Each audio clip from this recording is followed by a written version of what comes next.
एक रिटायर्ड सरकारी अफसर, एक आलीशान घर, दीवारों के अंदर बनी गुप्त तिजोरियां, बेड, फर्नीचर और फॉल्स पैनल में छिपा खजाना। और जब विजिलेंस ने छापा मारा तो सामने आया ऐसा नजारा जिसे देखकर अधिकारी भी दंग रह गए। लखनऊ में रिटायर्ड ARTO ललित कुमार के घर से करीब 20 करोड़ रुपए का सोना चांदी, हीरे जड़े गहने, 1.62 करोड़ रुपए कैश और करोड़ों की संपत्तियों के दस्तावेज बरामद हुए हैं। ये कार्रवाई अब उत्तर प्रदेश के सबसे चर्चित भ्रष्टाचार मामलों में गिनी जा रही है। ये मामला किसी फिल्मी कहानी जैसा लगता है, लेकिन जांच एजेंसियों के मुताबिक ये पूरी तरह वास्तविक है। विजिलेंस की टीम 7 और 8 जुलाई को लखनऊ के अलीगंज स्थित ललित कुमार के घर पहुंची। शुरुआत में अधिकारियों को लगा कि तलाशी सामान्य होगी, लेकिन जैसे जैसे घर की जांच आगे बढ़ी, हर कमरे से नए नए राज सामने आते गए। सूत्रों के मुताबिक घर में सिर्फ बड़ी तिजोरियां ही नहीं थी, बल्कि दीवारों के अंदर छोटी छोटी सीक्रेट तिजोरियां भी बनवाई गई थी। बेड के अंदर, फर्नीचर के पीछे, फॉल्स पैनल और स्टोर रूम तक में ऐसे गुप्त ठिकाने बनाए गए थे जहां नकदी, सोने के गहने और अहम दस्तावेज छिपाकर रखे गए थे। जांच अधिकारियों ने पूरे घर की एक एक दीवार, एक एक कमरे और हर संदिग्ध हिस्से की बारीकी से तलाशी की। बताया जा रहा है कि इन गुप्त तिजोरियों की जानकारी केवल ललित कुमार को ही थी। सबसे बड़ी चुनौती थी ऑटोमेटिक लॉक वाली मुख्य तिजोरी को खोलना। विजिलेंस अधिकारियों ने कई बार पासवर्ड पूछा, लेकिन ललित कुमार बार बार यही कहते रहे कि उन्हें पासवर्ड याद नहीं है।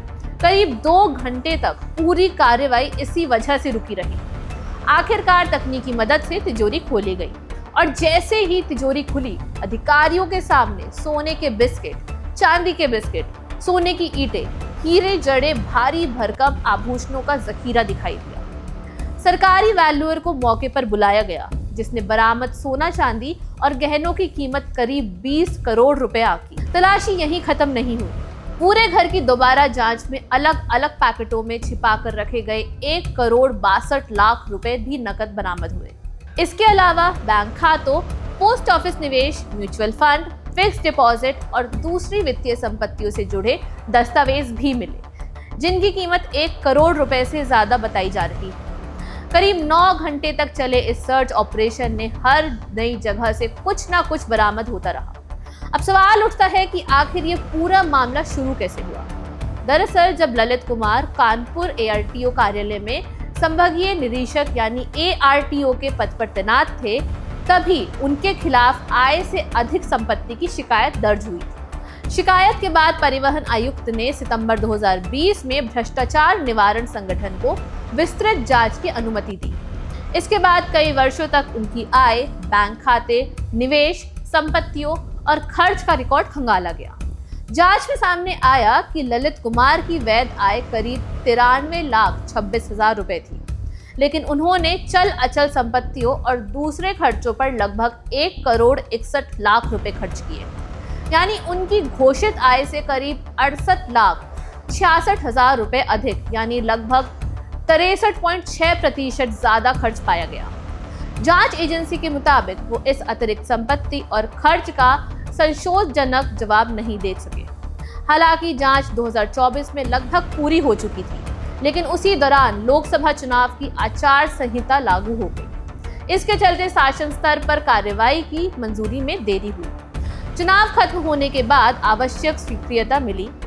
भ्रष्टाचार निवारण अधिनियम के तहत FIR दर्ज हुई और फिर कोर्ट से सर्च वारंट लेकर विजिलेंस ने जुलाई 2026 में ये बड़ी कार्रवाई। अब तक की जांच में लखनऊ, नोएडा, बाराबंकी और रायबरेली में फैली 15 अचल संपत्तियों का भी पता चला है। इनमें मकान, प्लॉट, कृषि भूमि और फ्लैट बुकिंग शामिल है। इन संपत्तियों की अनुमानित कीमत करीब 13 करोड़ रुपए बताई जा रही है। इसके अलावा 2 कार, 1 रिवॉल्वर और घर की साज सज्जा पर किए गए भारी खर्च को भी बताया गया है। फिलहाल विजिलेंस एजेंसियां ये पता लगाने में जुटी हैं कि इतनी संपत्ति आखिर किन स्रोतों से जुटाई गई। क्या यह सिर्फ एक व्यक्ति का मामला है या इसके पीछे कोई बड़ा नेटवर्क भी सक्रिय था? इस पूरे मामले में आने वाले दिनों में और बड़े खुलासे हो सकते हैं, क्योंकि जांच अभी जारी है। फिलहाल इतना तय है कि लखनऊ में हुए इस कार्रवाई ने उत्तर प्रदेश में भ्रष्टाचार के खिलाफ सबसे चर्चित विजिलेंस ऑपरेशनों में अपनी जगह बना ली है। इस पूरे मामले में आपकी क्या राय है, हमें कमेंट करके जरूर बताइए और देखते रहिए one India Hindi. Subscribe to One India and never miss an update. Download the One India app now.